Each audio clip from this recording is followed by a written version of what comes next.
नमस्कार दोस्तों, एक बार फिर स्वागत है आपका एक नई कहानी में। आज सुबह सुबह सुशीला जी के बेटे का फोन आता है। बहुत समय से अपने बेटे की आवाज तक सुनने को तरस गई। सुशीला जी कपकपाती आवाज में बोली, बेटा बहुत समय बाद फोन किया, आज माँ की याद कैसे आ गई? तभी रोहन ने कहा, वो माँ बात ऐसी है कि काम की व्यस्तता के कारण मैं तो आपसे मिलने नहीं आ सकता, और पिताजी के जाने के बाद आप भी तो बहुत अकेली हो गई होंगी, इसलिए आपकी बहू और मैं चाहते थे कि अब आप हमारे साथ ही रहे। अपने बेटे के मुंह से अपने लिए चिंता भरे शब्द सुनकर बरसों से अपने बेटे से दूर रह रही सुशीला जी की आंखें भर आईं। वर्षों बाद आज उन्हें ऐसा महसूस हुआ कि जैसे उनका अपना भी कोई इस दुनिया में रहता है। तो बेटे के मोह में बंधी सुषमा जी ने तुरंत खुशी खुशी हाँ कर दी। फिर रोहन ने कहा, माँ मैं 1 सप्ताह बाद का टिकट करा देता हूँ, आप आ जाइएगा। अच्छा माँ, एक काम कीजिएगा, आप किसी अच्छे से प्रॉपर्टी डीलर से बात करके अपने गांव वाले मकान और आचार की फैक्ट्री को बेच दीजिए और उन पैसों को मेरे अकाउंट में ट्रांसफर करवा दीजिए। माँ बात यह है कि मैंने यहाँ लोन पर अपना एक फ्लैट खरीदा है और उस लोन को चुकाने के लिए मुझे पैसों की बहुत ज़रूरत है, इसलिए आप जल्दी से सब कुछ बेचकर पैसे मेरे अकाउंट में ट्रांसफर करवा दीजिए। बेटे की बात सुनकर सुशीला जी बोली, बेटा अगर तुम कहते हो तो मैं मकान बेच देती हूँ, उससे इतना पैसा तो आ ही जाएगा कि तुम्हारा लोन उतर जाए, लेकिन फैक्ट्री को मैं नहीं बेच सकती। आचार की फैक्ट्री से बहुत सी औरतों को रोजगार मिला हुआ है। फैक्ट्री ना बेचने की बात सुनकर रोहन का मुंह बन गया, लेकिन फिर थोड़ी देर कुछ सोच कर बोला, ठीक है माँ, लेकिन जरा जल्दी कीजिएगा। ऐसा कहकर रोहन ने फोन रख दिया। आज पूरे 6 महीने के बाद सुशीला जी के बेटे रोहन ने उन्हें फोन किया था। काफी समय से सुषमा जी गुमसुम सी रहती थीं, लेकिन आज जब उनके बेटे का फोन आया तो उनकी खुशी का ठिकाना ना रहा। लेकिन फोन उठाते ही उनके बेटे ने जो कहा वह सब सुनकर वह फिर से उदास हो गई। अभी तक जिस चेहरे पर अपने बेटे के फोन आने की खुशी थी, वह खुशी एकाएक कहीं गायब हो गई। अपने बेटे के कहने पर वह अपना खुद का मकान बेचने को राजी हो गई। देखा जाए तो सुशीला जी गांव के लोगों के लिए किसी प्रेरणा से कम नहीं थी। पहले एक भयानक एक्सीडेंट में उनके पति की मृत्यु हो गई थी। उस समय सुशीला जी के पास कुछ जमीनें थीं जो उनके ससुर जी ने उनके नाम पर कर दी थीं, जिनके सहारे उनका अच्छा गुजारा होने लगा था। परंतु अपने बेटे रोहन की उच्च शिक्षा का खर्च निकालने के लिए धीरे धीरे उन्होंने सारी जमीनें बेच दी। लेकिन फिर घर का खर्च चलाना मुश्किल हो गया और इसके लिए उन्होंने अचार बनाकर बेचना शुरू कर दिया। धीरे धीरे उनके अचार के काम का इतना विस्तार हो गया कि उन्होंने 2 कमरों की एक फैक्ट्री भी डाल दी। उनकी फैक्ट्री में गांव की बहुत सी औरतों को रोजगार मिला हुआ था। वे औरतें भी कुछ पैसे कमाकर आत्मनिर्भर बन पाई हैं। सुशीला जी का बेटा दिल्ली में रहता है, जो पिछले कई वर्षों से घर नहीं आया। दिल्ली में ही रहते हुए उसने एक मॉडर्न लड़की से शादी भी कर ली। उनका 7 साल का एक बेटा भी है। अंतिम बार रोहन अपनी माँ के पास उस समय आया था जब उसने नई नई शादी की थी, परंतु उसकी मॉडर्न पत्नी पूनम को गांव का माहौल बिल्कुल भी पसंद नहीं था। इसलिए 2 ही दिनों में वे लोग चलते बने और उसके बाद कभी गांव नहीं आए। गांव वाले अक्सर आपस में बातें किया करते कि सुशीला का बेटा बड़ा ही धोखेबाज है, उससे बिल्कुल भी प्यार नहीं करता। क्या भला कोई बेटा अपनी माँ से इतने वर्षों तक दूर रह सकता है? ऐसी बातें सुनकर सुशीला जी अक्सर परेशान होकर अपना धीरज खो देती थीं और फूट फूट कर रोने लगती थी। वह नहीं चाहती थी कि उनके बेटे के बारे में कोई भी बुरा भला कहे। कोई भी व्यक्ति जब भी उनके बेटे के बारे में पूछता तो वह हमेशा कहती कि उनका बेटा बहुत दूर रहता है और यहाँ आने के लिए अपनी नौकरी से समय नहीं निकाल पाता। परंतु रोज रात को उनकी अपने बेटे से बात होती है। एक दिन भी बात ना हो तो उनका बेटा परेशान हो जाता है। हालांकि यह बात किसी से भी छिपी नहीं थी कि उनका बेटा उनसे रोज फोन पर बात करना तो दूर, उनसे कभी हालचाल पूछने के लिए भी फोन नहीं करता। यह तो सुषमा जी ही थी जो अपने बेटे से बात करने के लिए अक्सर फोन लगा देती थी। परंतु 6 महीने से तो उनके बेटे ने उनका फोन उठाना भी बंद कर दिया था। वह अपनी ही दुनिया में खुश था। लेकिन सुषमा जी ने अपने बेटे से कभी कोई शिकायत नहीं की। आखिर माँ जो ठहरी। परंतु आज जब सुषमा जी के बेटे ने उन्हें अपने पास आने को कहा तो यह सुनकर उनकी आंखों में एक अलग ही चमक आ गई। वह तुरंत जाकर गांव के सरपंच से मिलती हैं और उन्हें सारी बात कह सुनाती है और कहती हैं, सरपंच जी, मेरा बेटा रोहन मुझे अपने पास रहने के लिए बुला रहा है और उसे कुछ पैसों की जरूरत है, इसलिए मैं अपने घर को बेचना चाहती हूँ। यदि आपकी नज़र में कोई ऐसा व्यक्ति है जो घर खरीदना चाहता है तो कृपया मुझे बताए। इस घर को उचित दामों पर बेचने के बाद मैं अपने बेटे के पास चली जाऊंगी। तभी सरपंच ने कहा, अरे सुशीला काकी, आपकी बात बिल्कुल ठीक है, लेकिन एक बात तो बताइए, आप जब अपने बेटे के पास चली जाएंगी तो आपका कारोबार कौन संभालेगा? गांव की बहुत सी महिलाओं का खर्चा पानी तो आपकी अचार की फैक्ट्री से ही निकलता है। अचार तो केवल आपके हाथों का बनाया हुआ ही लाजवाब होता है। यह बात सुनकर सुशीला जी ने कहा, सरपंच जी, आप इस बात की चिंता बिल्कुल मत कीजिए, मैं सब संभाल लूंगी। सरपंच से बात करके सुशीला जी जल्दी से अपने घर के पास में ही बनी अपनी अचार की फैक्ट्री में आती हैं और सभी महिलाओं को बुलाकर अपने जाने का समाचार सुनाती है और अपनी फैक्ट्री में काम करने वाली सबसे अनुभवी महिला माधवी को अपनी फैक्ट्री की जिम्मेदारी सौंपते हुए अपने हाथ का बना वह स्पेशल मसाला भी दे देती है जिसे वह खुद बनाया करती थी, जिसे डालने से अचार का स्वाद इतना बढ़ जाता था कि लोग उंगलियां छाटते रह जाते थे। और मसाला उन्हें देते हुए कहा कि इस मसाले को सही मात्रा में डालना, मेरी गैर हाजिरी में यह काम रुकना नहीं चाहिए। समय समय पर आकर मैं काम देखती रहूंगी। सब समझाने के बाद सुषमा जी अपने बेटे के घर ले जाने के लिए कुछ मिठाइयां बनाने की तैयारी करने लगी। अपने बेटे की फेवरेट बर्फी और देसी घी की पिनियां तैयार करके पैक कर लेती हैं और साथ ले जाने के लिए कुछ अचार भी उठा लेती हैं। उनके जाने की तैयारी पूरी हो जाती है। एक तरफ तो उनके मन में अपने बेटे के पास रहने की खुशी है, परंतु दूसरी तरफ गांव को छोड़कर जाने के बारे में सोच सोचकर उनका मन भारी हो उठता है। अपने बेटे के पास शहर जाते समय सुषमा जी को सभी गांव वाले ट्रेन में छोड़ने के लिए आते हैं। ट्रेन की खिड़की से उन्होंने अपने गांव के सभी लोगों को अलविदा कहा और ट्रेन चल पड़ी और दिल्ली स्टेशन पर जा पहुंची। स्टेशन पर उतरकर उन्होंने बड़ी प्रसन्नता से अपने बेटे को फोन लगाया।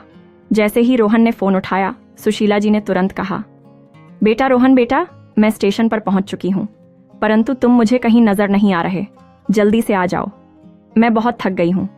अपनी माँ की बात सुनकर रोहन ने कहा, माँ थोड़ी देर इंतजार करो, मैं कुछ ही समय में पहुंचता हूं। रोहन अपनी पत्नी पूनम के साथ उस समय एक पार्टी में था। जैसे ही आने लगा तो उसी समय उसकी पत्नी ने कहा, मेरी सहेली की एंगेजमेंट पार्टी से हम इतनी जल्दी वापस चले जाएंगे तो वह बुरा मान जाएगी, माँ जी को थोड़ी देर में ले आना। उधर सुशीला जी इंतजार करते करते थक कर चूर हो गई, लेकिन रोहन का कुछ अता पता नहीं था। थोड़ी देर बाद फिर से फोन लगाया, लेकिन रोहन ने फोन उठाकर कहा, माँ मैं अभी बिजी हूं, इसलिए आने में देर हो जाएगी।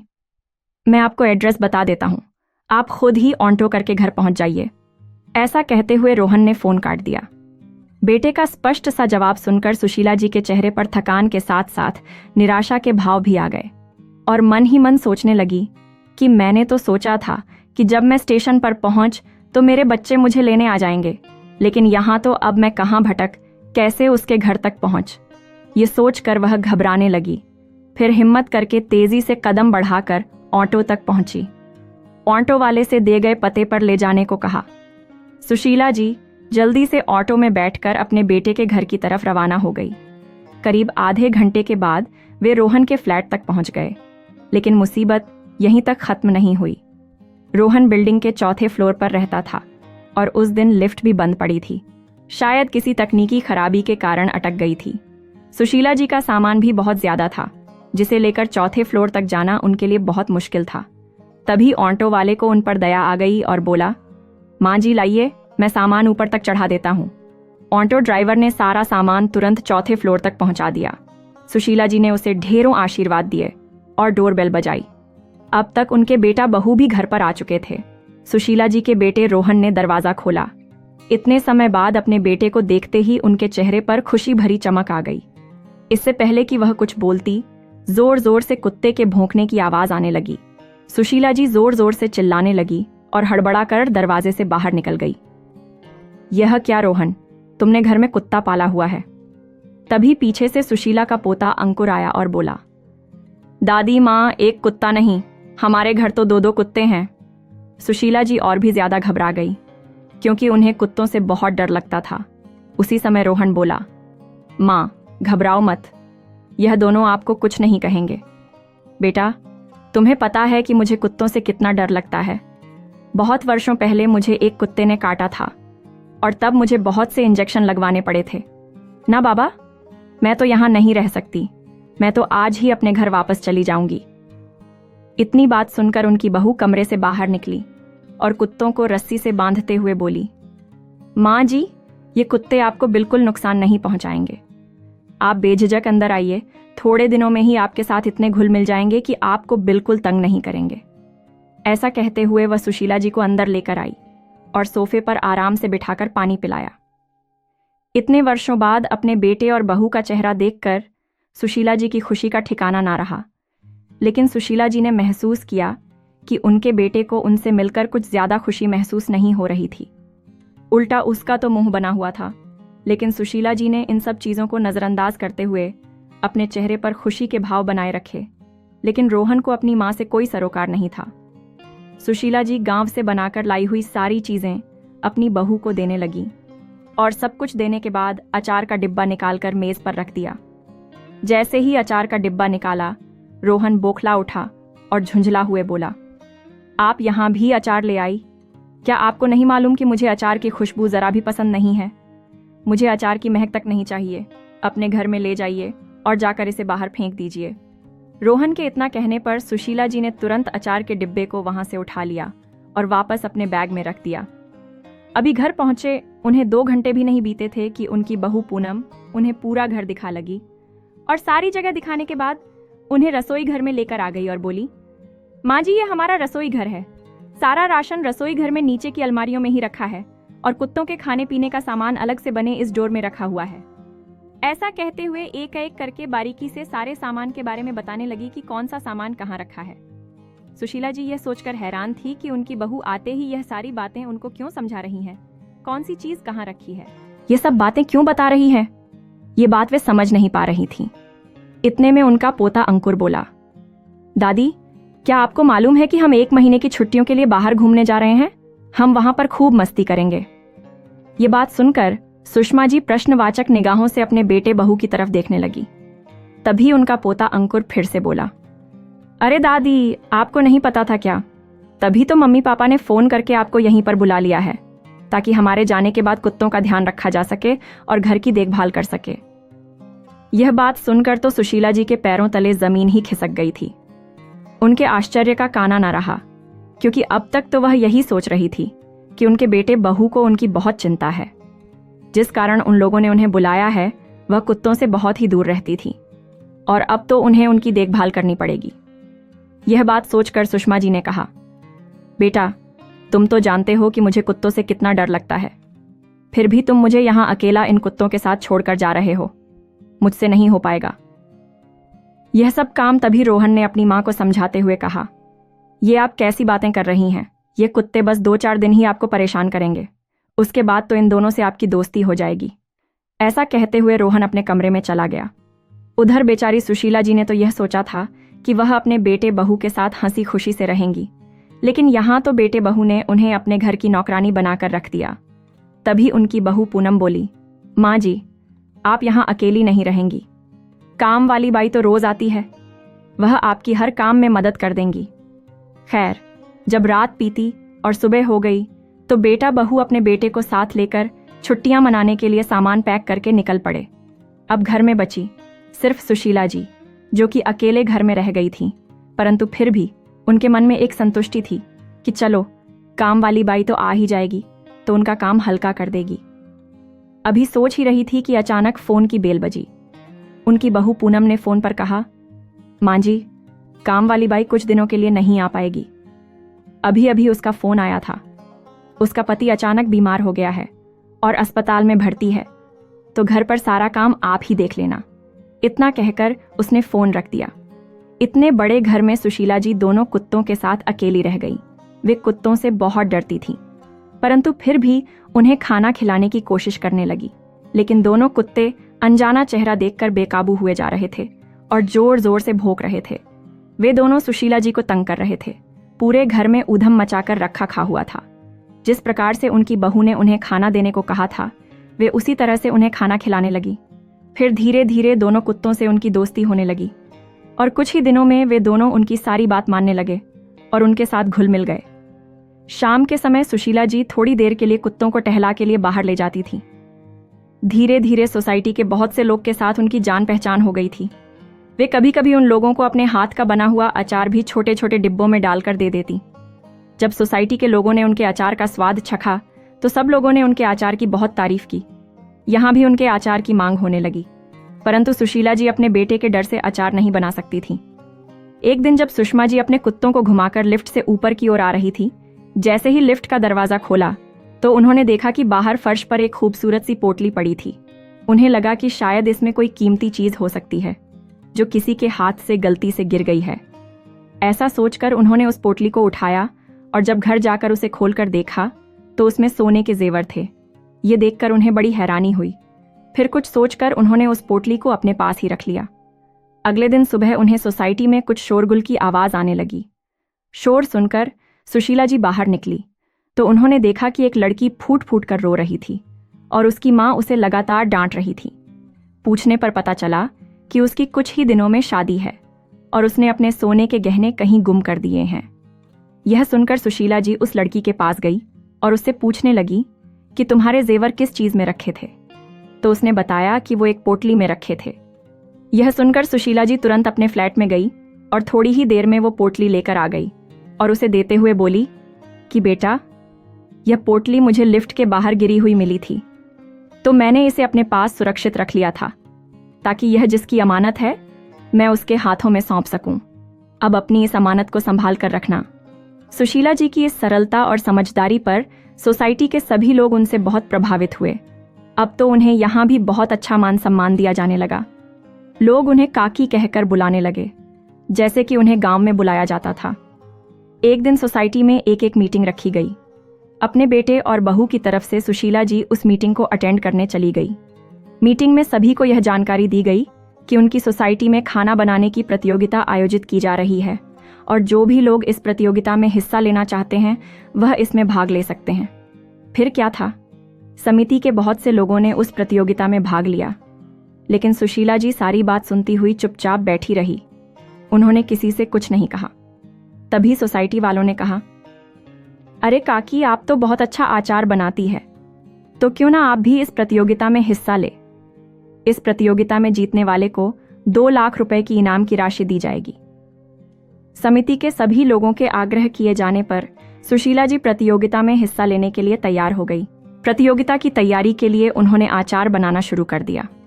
बहुत से लोगों ने प्रतियोगिता में एक से एक तरह तरह के स्वादिष्ट खाना बनाया और सुशीला जी ने कई प्रकार के स्वादिष्ट अचार बनाकर प्रस्तुत किए। सभी लोगों के व्यंजन बहुत स्वादिष्ट थे, लेकिन सुशीला जी के अचार का कोई मुकाबला नहीं कर पाया। फलस्वरूप सुशीला जी वह प्रतियोगिता जीत गई। घर लौटते हुए सुशीला जी सोचने लगी कि आज का दिन उनके लिए कितना भाग्यशाली है कि आज ही उन्होंने प्रतियोगिता में 2 लाख रुपए जीते हैं और आज ही उनके बेटा बहू छुट्टियां मनाकर घर वापस लौट रहे हैं। जैसे ही बच्चे घर आएंगे मैं उन्हें अपनी प्रतियोगिता जीतने के बारे में खबर करूंगी और उन्हें सरप्राइज कर दूंगी। परंतु जिस समय सुशीला जी घर पहुंचकर अंदर गई, उसके तुरंत बाद ही रोहन अपनी पत्नी और बच्चे के साथ घर पहुंच गया।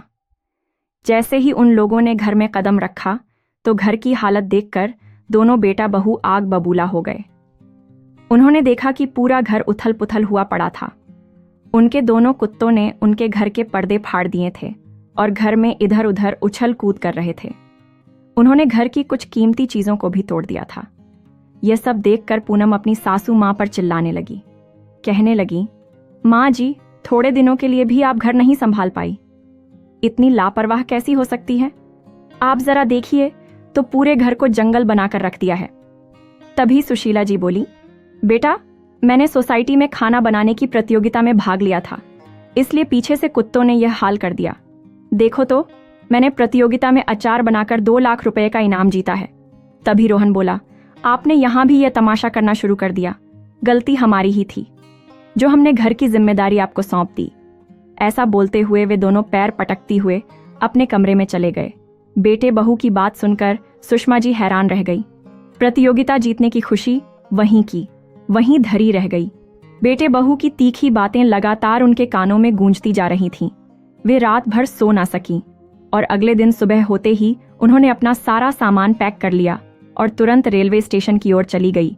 तभी उनकी बहू ने देखा कि उसकी सासू माँ कमरे से गायब है। वे दोनों उन्हें खोजने लगे और रोहन ने जल्दी से अपनी माँ को फोन किया। माँ, आप सुबह सुबह कहाँ चली गई हैं? पता है हम कितने परेशान हो गए थे बेटा। अब मैं अपने घर जा रही हूँ और ट्रेन में बैठ चुकी हूँ, जहाँ मैं इज्जत और सम्मान के साथ अपनी जिंदगी जी सकूं। मैंने तो तुम्हारे घर को अपना घर माना था, लेकिन तुम लोगों की नज़रों में मेरी हैसियत शायद केवल एक नौकरानी की थी, जिससे तुम काम भी करवाते थे और 4 बातें भी सुनाते थे। मकान बेचकर जो पैसे मिले थे वह तो मैं तुम्हारे नाम पहले ही कर चुकी थी। प्रतियोगिता में जीते हुए पैसे भी मैंने अलमारी में रख दिए हैं, तुम उठा लेना। इतना कहते हुए सुशीला जी ने फोन काट दिया और फूट फूट कर रोने लगी। और उधर पत्र पढ़कर रोहन और उसकी पत्नी को भी मन ही मन शर्मिंदगी महसूस होने लगी।